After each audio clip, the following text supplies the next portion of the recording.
नमस्कार मेरे बच्चों, सीईटी का नोटिफिकेशन जारी होने वाला है और उसके सिलेक्शन में, उसमें अच्छे परसेंटेज बनाने में जो बीएसटीसी का कोर्स है, जो पीटीईटी का कोर्स है, वो तो है ही, लेकिन 9th और 10th की साइंस, मैथ्स और इंग्लिश बहुत अच्छी होनी चाहिए ताकि सीईटी में आपके अच्छे परसेंटेज बन जाए और आपका सिलेक्शन किसी भी नौकरी में हो सकता है अगर आपने सीईटी अच्छे नंबरों से क्लियर कर ली। आज हम सीईटी के पिछले वर्ष जो एकमात्र पेपर हुआ था 2023 में, उसके मैथमेटिक्स के क्वेश्चन कराने वाले हैं। कल एक कमेंट आया था, एक बच्चा पूछ रहा था सर मैथमेटिक्स और रीजनिंग में क्या अंतर है, तो मैंने उसको कहा जैसे माँ और मौसी में जो अंतर है वही मैथमेटिक्स और रीजनिंग में है बेटा।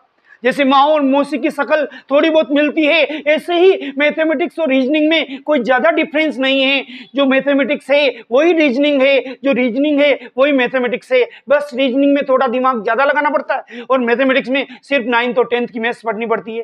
तो देखिए पहला प्रश्न आज का, एक व्यापारी कुर्सी के अंकित मूल्य पर क्रमशः 20% एवं 10% की छूट देता है। यदि कुर्सी का अंकित मूल्य 2000 रुपये है तो ग्राहक को कितना मूल्य चुकाना पड़ेगा। देखिए साहब, छूट का जमाना है, डिस्काउंट का जमाना है, कमीशन का जमाना है, लेकिन अंकित मूल्य कुर्सी का दे रखा है। सबसे पहले आपको जानकारी होनी चाहिए किसी भी वस्तु का अंकित मूल्य कितना दे रखा है। तो देखिए मेरे बच्चों, कुर्सी का अंकित मूल्य दे रखा है साहब 2000 रुपये, 2000 रुपीज। ठीक है, थोड़ी बढ़िया वाली कुर्सी लग रही है, सेलो की कुर्सी से भी महंगी लग रही है। तो कुर्सी का अंकित मूल्य 2000 रुपये। अंकित मूल्य का मतलब होता है जो स्टिकर कुर्सी पर लगा हुआ है, कोई भी आइटम हम लाते हैं उसके ऊपर जो प्रिंट रेट होती है उसको गणित वाले क्या बोलते हैं, अंकित मूल्य। अब बताइए पहला कमीशन कितना है, 20% छूट यानी कमीशन। तो बताइए पहली छूट है साहब 20%। तो हम क्या करेंगे, 2000 का 20% निकालेंगे। तो देखिए साहब, सबसे पहले 2000 लिख लो, फिर इंटू लगाओ, ये 20। आजा मेरे बेटे अपनी जगह आजा। प्रतिशत का मतलब बटे हुए 100। ये जो आधा टेढ़ा ये लग रहा है ना प्रतिशत का निशान, इसको 1 समझो। ऊपर की जो छोटी सी बिंदी है ना उसको बड़ी बिंदनी बना दो, नीचे की बिंदी को बड़ी बिंदनी बना दो। ऐसे प्रतिशत निकालते हैं। सबसे पहले अंकित मूल्य लिखते हैं, जो छूट होती वो लिख लेते। प्रतिशत का मतलब नीचे 100 लिखना, इस आड़ी लाइन का मतलब 1 और ऊपर के पॉइंट को 0, नीचे के पॉइंट को 0। अब काट पीट के हल कर दो, 0 से 0 कट, 0 से 0 कट। अब बच्चे क्या करते, रफ कार्य में 200 को 2 से गुणा करते। मैं उनको कहना चाहता हूं यदि किसी संख्या के पीछे 0 या डबल 0 हो ना, उसको जो का त्यों लिख लो, और 2 दूनी कितना हो गया, 4। तो बताइए 2000 रुपये पर 400 रुपये तो उसने छूट कर ही दी, लेकिन ग्राहक जाने लगा नहीं हमारे को इतनी महंगी नहीं चाहिए। तो बताइए कितने परसेंट और दे रहा, 10%। तो पहले तो 2000 में से 400 घटाओ, छूट के पश्चात बताइए कुर्सी का मूल्य कितना हो जाएगा। 2000 में से 400 घटाओ ना, दिमाग लगाओ ना मेरे बेटे। अरे यार ये तो 2000 है साहब। दुकानदार ने ग्राहक को पटाया 20% कमीशन देके, तो वो 20% कमीशन कितना हुआ, 400 रुपये। 2000 में से 400 माइनस करेंगे कितना आएगा, 1600। लेकिन ग्राहक अब भी संतुष्ट नहीं है। इस दुनिया में बहुत कम ग्राहक संतुष्ट होते, आजकल छूट ज्यादा देनी पड़ती है। तो बताइए वो एक्स्ट्रा छूट कितनी दे रहा है। देखिए सवाल में लिखा है 10%, 10%। अब 1600 का 10% निकालेंगे, तो ये 1600 इंटू 10, ये 10 सवाल से लिखना हुआ, यस, बटे हुए 100। जब भी प्रतिशत निकालते नीचे 100 लिखते ही है। तो ये 1600 मूल्य हो गया। फिर 10% जो सवाल में दे रखा है वो निकाला, तो 0 से 0 कट, 0 से 0 कट। अब देखिए साहब 16 एकम 16 और ये 0 लग ही रहा, 160 रुपये और माइनस हो जाएंगे। तो ग्राहक को चुकाना पड़ेगा कुर्सी का मूल्य। 1600 में से 160 घटा दो, कुर्सी का वास्तविक मूल्य हो जाएगा। ग्राहक जो चुकाएगा वो वास्तविक मूल्य। तो देखिए साहब अब ग्राहक नहीं जाएगा, दोबारा छूट दे दी ना, 1600 के ऊपर 10% की कितनी आई, 160। तो 1600 में से 160 माइनस कर दो 160, तो 1440 रुपये ग्राहक को चुकाने पड़ेंगे। आपके ऐसे प्रश्न भी अवश्य में आएंगे, लेकिन अगर आप समझ जाएंगे चुटकियों में कर जाएंगे। दूसरा प्रश्न देखिए साहब, x की पावर 4 प्लस 5x की क्यूब प्लस 6x स्क्वायर बराबर है। ये गुणनखंड का प्रश्न है। बच्चे गुणनखंड से डरते हैं, लेकिन एक बार हमसे पढ़ के तो देखो मेरे बच्चों, क्या प्रश्न है? x की घात 4 plus 5x cube plus 6x square बराबर है। ये प्रश्न भी पिछले साल के पेपर में सीईटी के जनवरी वाले पेपर में आया हुआ है। आप देख सकते हो मैं आपको गाइड बताता हूँ, ये लक्ष्य गाइड है। अब इतनी मोटी गाइड देख के अच्छों को थोड़ी सी धड़कन तेज होने लगती है, लेकिन जो भी इंपॉर्टेंट प्रश्न है वो सब हम आपको इससे कराएंगे, वो भी समझा के। बस संख्या चेंज होती, तरीका चेंज कभी नहीं होता है। तो देखिए साहब, इसमें क्या करेंगे, सबसे पहले तो सवाल लिख लेंगे। देखिए x की घात 4 plus 5x cube plus 6x square. अब इसमें कॉमन दो इंसानों का रिश्ता होता है, एंगेजमेंट होती है, सगाई होती है, मिलन होता है, तो कुछ तो कॉमन होने चाहिए ना। कभी कहते हैं इनके 36 के 36 गुण मिल रहे, कभी कहते हैं 28 मिल रहे, तो इनमें कौन से गुण मिल रहे, यानी इनमें कॉमन क्या है? तो देखो यहाँ x की घात 4 है, यहाँ x की घात 3 है, यहाँ x की घात 2 है, तो सबसे कॉमन हो गया x स्क्वायर। सबसे छोटी घात को कॉमन लेते हैं। किसी लड़के के रिश्ता आता था, वो सबसे छोटी उम्र वाली लड़की को सेलेक्ट करता है। तो बताइए इसमें सबसे छोटी घात क्या है? x की घात 2। अब जो कॉमन है उसको साइड में लिख लेते हैं, एक कोष्टक बना देते हैं। अब घटाइए, देखो x की घात 4 में से 2 बाहर निकल गई, तो अंदर क्या बचेगा? x की घात 2 यानी x स्क्वायर। फिर देखिए 5 तो ऐसे ही लिख लेंगे, x की घात 3 में से x स्क्वायर बाहर निकल गया, क्या बचेगा? x। 3 में से 2 गया x। और ये 6 तो ऐसे ही लिखेंगे, x स्क्वायर पूरा ही बाहर निकल गया। अब क्या करेंगे साहब, अब वो कहावत काम आएगी कि 3 की तिगड़ी काम बिगड़ी। जब भी 3 संख्याएं हो तो उनका 4 बनाना पड़ता है। किसी शुभ काम के लिए घर से बाहर निकलते तो 3 जने जाते तो वो काम सफल नहीं होता है। इसीलिए कहा जाता है 3 की तिगड़ी काम बिगड़ी, तो बीच की संख्या के टुकड़े करने पड़ते हैं। बताइए यहाँ बीच की संख्या क्या है? 5। पहले तो संख्या गिन लो, 1 2 3। 3 की तिगड़ी काम बिगड़ी, तो बीच की संख्या 5 के टुकड़े करेंगे, और 5 के टुकड़े तुम जानते हो, 3 और 2 5, ये 3 ये 2 5, और इनको गुणा करके देख लो, 3 दूनी 6। इसका मतलब टुकड़े सही किए हमने। बोलो 5 के टुकड़े 3 प्लस 2। तो अगली बार हम ये लिखेंगे, एक्स स्क्वायर 5 की जगह लिखेंगे 3 प्लस 2, और ये एक्स बार है ही है प्लस 6। अब हम क्या करेंगे, इसको सही जमाएंगे। इसमें कोई अंतर नहीं है, 5 की जगह 3 प्लस 2 लिखा है। अब देखिए साहब, देखने का जमाना आ गया है। एक्स स्क्वायर प्लस ये 3x से चिपकेगा तो क्या हो जाएगा? 3x। फिर ये 2x से चिपकेगा तो क्या हो जाएगा? 2x। और पीछे पीछे कौन ध्यान रख रहा है? ये 6। बताइए 3 के 4 बने नहीं बने? इस 5x के हमने 3x प्लस 2x लिख ले। आप चाहो तो इसके बाद डायरेक्ट ये स्टेप लिख सकते हो, लेकिन इससे क्या समझ जाते हैं ना, फिर आपको टुकड़े करना आ जाता है गुणनखंड के। ये 9th क्लास में है, 10th क्लास में है, और आपके सीईटी में, आपकी बीएसटीसी में, आपके पटवारी में, सब में काम आएगा। तो देखिए एक्स स्क्वायर, अब इसमें कॉमन लो, ये पहला जोड़ा और ये दूसरा जोड़ा। देखिए साहब, कहीं का ईंट कहीं का रोड़ा, फिर भी बन गया भानुमति का जोड़ा। कोई लंगड़ान कोई खोड़ा, फिर भी बन गया जोड़ा। तो देखो पहले जोड़े में क्या कॉमन है? देखो x और x, ये x कॉमन है साहब। तो x की घात 2 में से x बाहर निकला, क्या रहेगा? x। 3x में से x बाहर निकला, क्या रहेगा? 3। फिर से समझ लो, इन दोनों संख्याओं की सगाई हो रही है, तो इनमें कॉमन क्या है? x।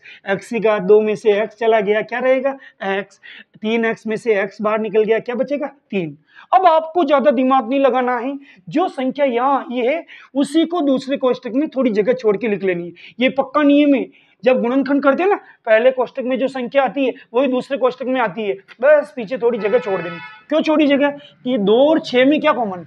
बताइए, 2 और 6 में 2 कॉमन, क्योंकि 2 के पहाड़े में 2 भी आता है, 6 भी आता है, इसलिए 2 इतराता है, कॉमन कहलाता है, पीछे की साइड में लिख जाता है, और ये चिल लग रहा प्लस।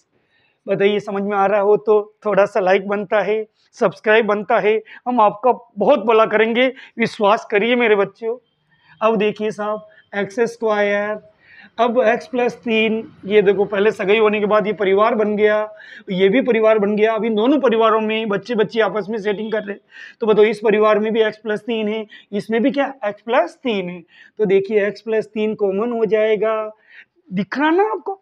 ये x प्लस 3 इसमें भी है, इसमें भी है, जो दोनों में है उससे क्या कहते हैं? कॉमन।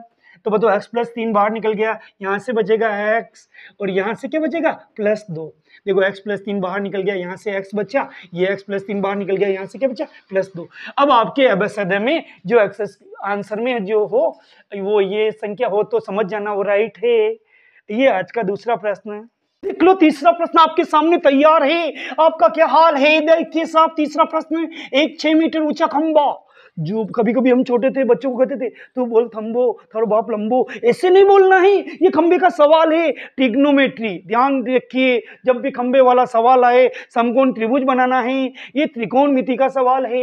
एक 6 मीटर ऊंचा खंबा जमीन पर 2√3 मीटर लंबी छाया डालता है। तो इसमें सबसे पहले समकोण त्रिभुज बना दीजिए। बहुत सारे टीचर ऐसे बनाते समकोण त्रिभुज, कोई उल्टा भी बनाए, वो भी सही है। अब आपको ABCD आती है, यहाँ A से शुरुआत करिए, B पे आइए, फिर C पे आइए। मेरे प्यार की उम्र हो इतनी सनम, A से शुरू और C पे खत्म, त्रिभुज बना दिया। अब हमें पूछ क्या रहा? यूनियन कोण। यूनियन कोण यानी ये जो तीसरा बिंदु C है ना, यहाँ पर बनने वाला कोण, उसे कहते हैं यूनियन कोण। अब अपन को देखना है ये खंबा कितने मीटर ऊंचा है। ऊंचाई तो देखिए, ये खंबे की ऊंचाई, ये देखो साहब, मैं पुनः मारकर पेन फेर रहा हूँ। ये खंबा AB है, इसकी ऊंचाई दे रखी है 6 मीटर सवाल की इबारत के अनुसार। तो 6 मीटर ऊंचा खंबा, तो अब खंबा यहाँ है, तो बताइए छाया तो जमीन पर पड़ेगी। तो देखिए इस खंबे की जमीन पर छाया कितनी लंबी है, ये लिख रखी है छाया की लंबाई 2√3। तो देखिए ये 2√3 मीटर। अगर आपको ये चित्र समझ में आया तो लाइक बनता है, कमेंट बनता है, शेयर बनता है, और नए हो तो सब्सक्राइब बनता है। फिर से समझ लीजिए, जब भी खंबे वाला सवाल आएगा समझ जाना 9th 10th की त्रिकोणमिति है। इसमें आपको एक समकोण त्रिभुज बनाना है। उसमें खंबे की ऊंचाई कितनी दे रखी? 6 मीटर ऊंचाई, यानी खंबे जैसी खड़ी है, लड़की है या छड़ी है, बताओ 6 मीटर ऊंचा खंबा।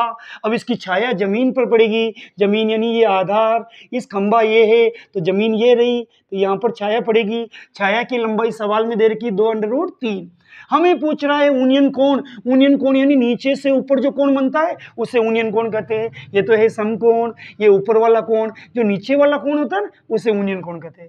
अब मुझे बताइए, जब भी त्रिकोणमिति में सूत्र लगेगा sin थीटा cos थीटा का, तो उसमें tan थीटा काम आएगा।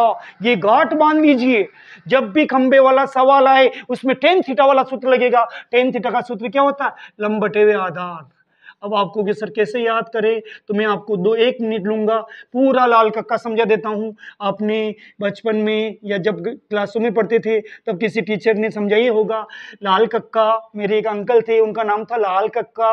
उनकी पहली संतान साइन थीटा, दूसरी है कोस थीटा, तीसरी है टेन थीटा। फिलहाल 3 से काम चलो। तो साइन थीटा का सूत्र क्या हो गया? एल का मतलब लंब, के का मतलब कर्ण। तो साइन थीटा जब लगेगा लंब बटे हुए कर्ण में, कोस थीटा का सूत्र ए बटे हुए के, आधार बटे हुए कर्ण। टेन थीटा का देखो इसमें काम आ रहा, टेन थीटा का सूत्र क्या? एल का मतलब लंब, ए का मतलब आधार। तो बताओ, मैंने टेन थीटा का सही सूत्र लगाया, लंब बटे हुए आधार। इसको तो ऐसे कैसे उतारेंगे? टेन थीटा, बोलिए लंब कितना है? लंब यानी ऊंचाई। ये देखो खंबे जैसी कड़ी लंबाई या ऊंचाई कितनी है? 6। तो ये लंब हो गया 6। आधार, ये जो छाया है, जमीन पर जो छाया पड़ रही है वो आधार का काम करेगी। इसका मान दे रखा है 2√3। अब आपको इसे काटना पड़ेगा, ना कोई मजबूरी होगी ना कोई बहाना होगा। अगर त्रिकोणमिति सीखनी है तो काटना होगा। 2 के पहाड़े से काटेंगे, 2 एकम 2, 2 तिये 6। अब इधर देखिए टेन थीटा बराबर, ऊपर बचा 3। अब इस 3 के अंदर जब इंसान के कोई प्रॉब्लम होती है तो उसका एक्सरे कराया जाता है। तो बताइए, बाहर से शरीर अलग दिखता है, एक्सरे में तो काला काला एक्सरे दिखता है प्लास्टिक का। ऐसे ही 3 का एक्सरे कराते तो उसमें 2 बार √3 दिखता। ये पक्का ध्यान रखना, यानी 3 के बदले 2 बार √3 लिख सकते हो। √3 इंटू √3 किसके बराबर होता है? 3 के। ऐसा क्यों कर रहे हैं? क्योंकि नीचे वाले √ को काटना है हमें, तो 3 के बदले लिखा √3 इंटू √3, नीचे वाला √3 ऐसे ही लिख लीजिए। अब ये कट जाएगा, √3 से √3, इधर ऐसे कैसे उतारना है? ये लीजिए, ये √3। अब आपको त्रिकोणमिति की सारणी सीखी होगी 10th क्लास में, उसमें 10 सारणी में 10 की लाइन में √3 किसका मान है? tan 60 का मान है। ध्यान देना, जब आपने सारणी सीखी हो, आपके टीचर ने भी कहा हो जिसकी सारणी पक्की उसके 10वीं के में 10 नंबर पक्के, लेकिन यहाँ पर सवाल पक्का टेन की लाइन में सारणी में √3 मान है टेन 60 का, फिर टेन से टेन कट जाएगा, थीटा यानी यूनियन कोण का मान कितना आ गया 60 डिग्री 60 डिग्री। ये आपका आंसर हो गया। आज हमने सिंपल, ज़्यादा बड़े वीडियो डालने से बच्चे देखते नहीं है, केवल 3 प्रश्न मैंने डाले, लेकिन अगर ये समझ में आए तो कृपया लाइक करिए, शेयर करिए, कमेंट करिए, सब्सक्राइब करिए। बहुत बहुत धन्यवाद।